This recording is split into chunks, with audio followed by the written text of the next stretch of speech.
दोस्तों, मध्य प्रदेश के सामान्य ज्ञान में हम आपके साथ आकर आज लेके आए हैं अध्याय 4 में। हमने पिछले अंक में भाग 1 में देखा मध्य प्रदेश के पुरातत्व स्थल। आज हम देखेंगे प्रमुख संग्रहालय के बारे में। तो चालू करते हैं मित्रों। मध्य प्रदेश में पुरातात्विक अवशेषों को सुरक्षित रखने के लिए निम्न संग्रहालय बनाए गए हैं, जिसमें मध्य प्रदेश राज्य संग्रहालय भोपाल में है। दोस्तों, स्थापना ब्रिटिश काल में 1887 में हुई थी। पहले इसे एडवर्ड म्यूजियम कहते थे। क्या कहते थे दोस्तों? Edward museum. जो मध्य प्रदेश राज्य संग्रहालय है, जो ब्रिटिश काल में 1887 में इसकी स्थापना हुई थी, इसको एडवर्ड म्यूजियम कहते थे। और जब मध्य प्रदेश शासन ने इसे 1964 में अधिग्रहित कर लिया, राज्य संग्रहालय के नाम से जाना जाने लगा। और राज्य संग्रहालय 2 नवंबर 2005 को नवीन भवन में स्थानांतरित कर दिया गया। इसका नाम क्या हो गया? नवीन भवन।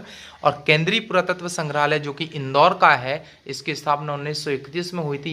यहाँ पर ईसा से 5000 वर्ष पूर्व के हस्तकुठार, लीवर, स्क्रैपर, भाला, हंसिया आदि उपकरण सुरक्षित रखे गए हैं। इस संग्रहालय में 2500 से अधिक सिक्कों का संग्रह किया गया है। दोस्तों, आगे देखें हम संग्रहालय में। जिला संग्रहालय शिवपुरी है। दोस्तों, जिला संग्रहालय कहाँ पे है? शिवपुरी है। और 1930 में इसकी स्थापना की थी। 1962 में मध्य प्रदेश शासन ने इसे अधिग्रहित कर लिया है। क्या किया है दोस्तों? इसको अपने अपने अंडर में ले लिया है। शासकीय जिला पुरातत्व संग्रहालय जो कि विदिशा में है, जिसकी स्थापना 1940-1962 में मध्य प्रदेश सरकार ने इसे मध्य प्रदेश शासन के अंतर्गत आ गया है। और यहाँ पर जैन तीर्थंकरों की प्रतिमाएं काफ़ी रुचिकर यहाँ पे मिलती है। दोस्तों, शासकीय संग्रहालय धुवेला। शासकीय संग्रहालय कहाँ पे है दोस्तों? धुवेला में है। और स्थापना 1955 में छतरपुर के धुवेला ग्राम में हुई थी। उस संग्रहालय में क्षेत्रीय इतिहास से संबंधित कृतियां एवं महाराजाओं से संबंधित आभूषण व अस्त्र शस्त्र रखे गए हैं। आगे है इसमें दोस्तों इंदिरा गांधी राष्ट्रीय मानव संग्रहालय भोपाल में है। ये कहाँ पे है दोस्तों? इंदिरा गांधी राष्ट्रीय मानव संग्रहालय भोपाल। स्थापना 1985 में भोपाल के श्यामला हिल्स 235 एकड़ क्षेत्र में की गई थी। यह मानव सभ्यता के विकास की कहानी को प्रदर्शित करने वाला देश का सबसे बड़ा संग्रहालय है। यहाँ पर जनजातीय विकास एवं उनकी लोक कलाओं तथा भवनों की विशेष प्रदर्शनियों एवं नमूनार्थ घर रखे गए हैं। दोस्तों, क्या रखे गए हैं? नमूना को रखे गए हैं इनमें। आगे देखें अन्य संग्रहालय कौन कौन से हैं। यहाँ पे जनजाति संस्कृति संग्रहालय भोपाल 2011-12 में है। इनकी स्थापना की गई थी। जनजाति संग्रहालय जो कि भोपाल 2011 में इसकी 11-12 में इसकी हुई। रामायण कला संग्रहालय ओरछा में है। पुरातत्व संग्रहालय सांची रायसेन में है। पुरातत्व संग्रहालय छतरपुर में है। केंद्रीय पुरातत्व संग्रहालय ग्वालियर में है।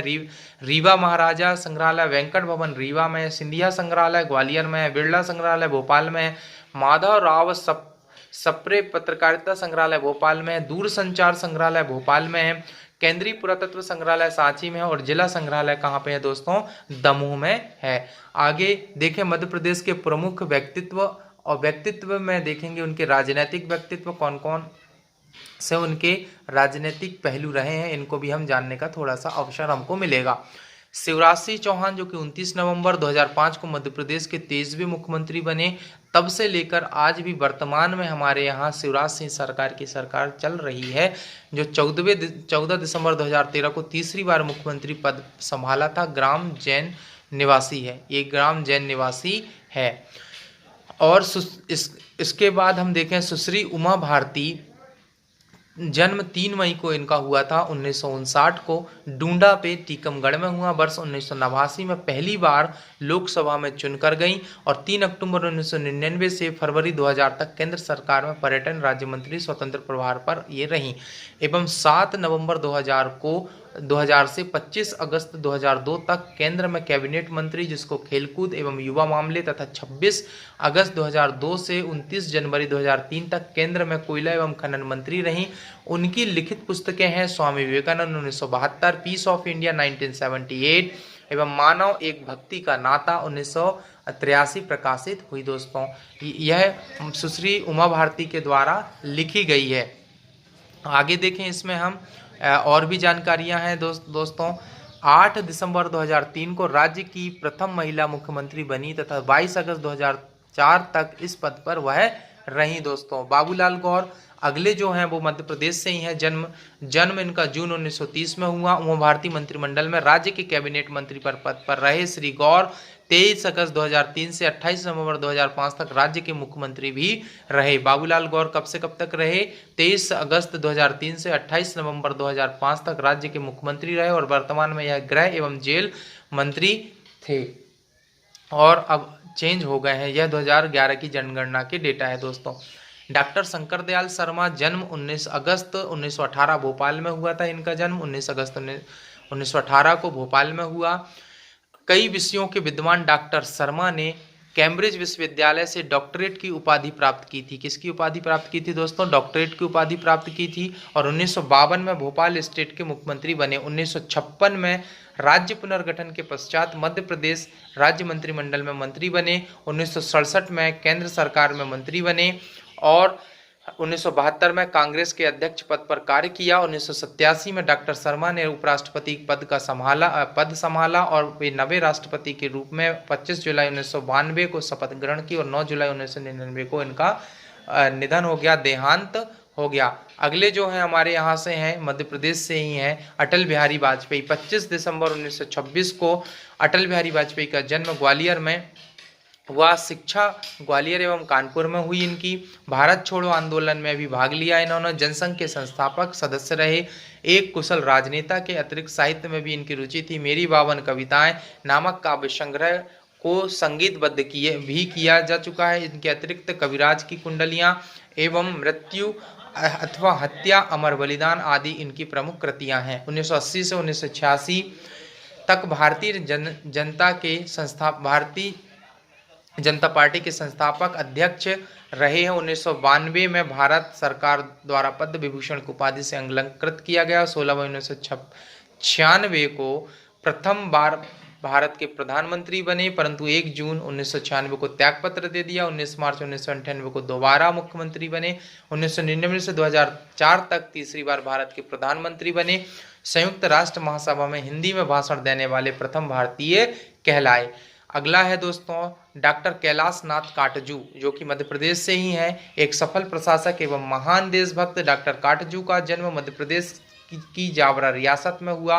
स्वतंत्रता के पश्चात 1947 में उड़ीसा का राज्यपाल बनाया गया। 1951 में केंद्रीय मंत्रिमंडल में रक्षा मंत्री रहे और 1957 से 1962 तक मध्य प्रदेश के मुख्यमंत्री रहे दोस्तों।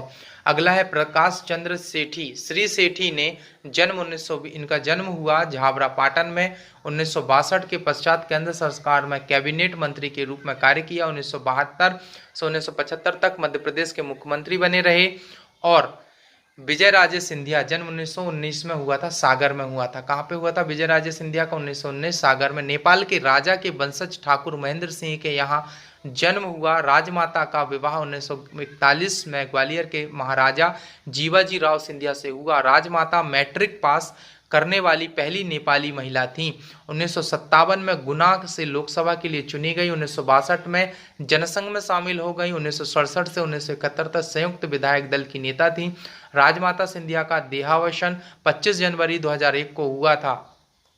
आगे देखें माधवराव सिंधिया, ग्वालियर के जीवाजीराव सिंधिया एवं राजमाता सिंधिया के एक मात्र पुत्र माधवराव सिंधिया का जन्म 1945 में हुआ। 1980 में गुना में कांग्रेस आई, पार्टी से सांसद चुने गए। 1984 में ग्वालियर संसदीय क्षेत्र से अटल बिहारी वाजपेयी को पराजित कर दिया। यहाँ पर 1984 से 1989 तक रेल मंत्री रहे। 29 सितंबर 2001 को उत्तर प्रदेश के मैनपुरी के पास एक विमान दुर्घटना में इनकी मृत्यु हो गई।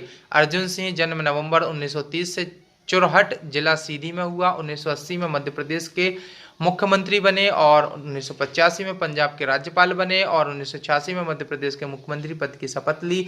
सबसे कम समय तक मध्य प्रदेश के मुख्यमंत्री पद पर कार्य करने का रिकॉर्ड भी अर्जुन सिंह के नाम जाना जाता है और उनके नाम में ही 2011 में इनका क्या हो गया दोस्तों? निधन हो गया।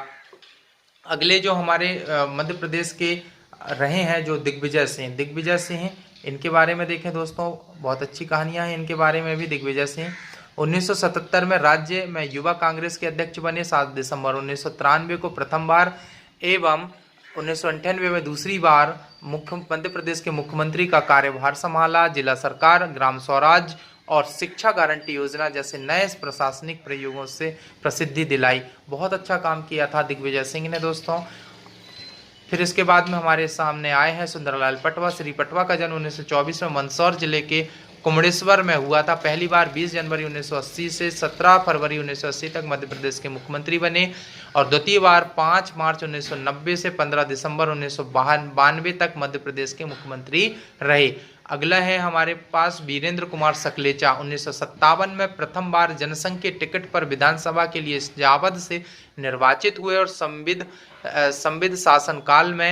संविदा शासनकाल मध्य प्रदेश के उप मुख्यमंत्री रहे। श्री सकलेचा 1978 से 1980 तक मध्य प्रदेश के मुख्यमंत्री रहे। कैलाश जोशी जन्म देवास जिले के हाट पिपलिया नामक स्थान पर हुआ था। 1951 में भारतीय जनसंघ के सदस्य बने और 23 जून 1977 से 17 जनवरी 1978 तक मध्य प्रदेश के मुख्यमंत्री बने रहे। कुशाभाऊ ठाकरे अखिल भारतीय जनसंघ एवं भारतीय जनता पार्टी के विभिन्न उच्च पदों पर रहे। शबनम मौसी 2000 को शहडोल जिले के सोहागपुर विधानसभा क्षेत्र से उपचुनाव में भारत में पहली बार एक किन्नर शबनम मौसी ने रिकॉर्ड मतों से विजय प्राप्त की। कमला जान उर्फ कमला मौसी फरवरी 2000 में नगर निगम कटनी से मेयर चुनी गई जो कि किन्नर थी। कमला बुआ सागर नगर निगम से महापौर पद हेतु निर्वाचित हुई जो कि किन्नर थी। 2009 में अनिल काकोड़कर वैज्ञानिक थे। सैयद हैदर रजा चित्रकार, निर्मल वर्मा पूर्व सेनाध्यक्ष, रघुराम राजन आरबीआई के गवर्नर आदि मध्य प्रदेश के चर्चित व्यक्तित्व हैं और भी महत्वपूर्ण चर्चित व्यक्तित्व हैं जो कि अब 2011 की जनगणना के बाद 2021 की जनगणना के बाद आने वाले हैं और इस जनगणना में हमें नए नए तथ्यों की जानकारियां और मिलेगी दोस्तों। तो हमारे चैनल को लाइक करें, शेयर करें, सब्सक्राइब करें। अंत में आपके अंदर बैठे परमात्मा को प्रणाम करता हूं। मेरा प्रणाम स्वीकार करें। धन्यवाद। दूसरा प्रयोग हम अलग अलग समझा रहा हूं आपको ताकि ख्याल में आ जाए।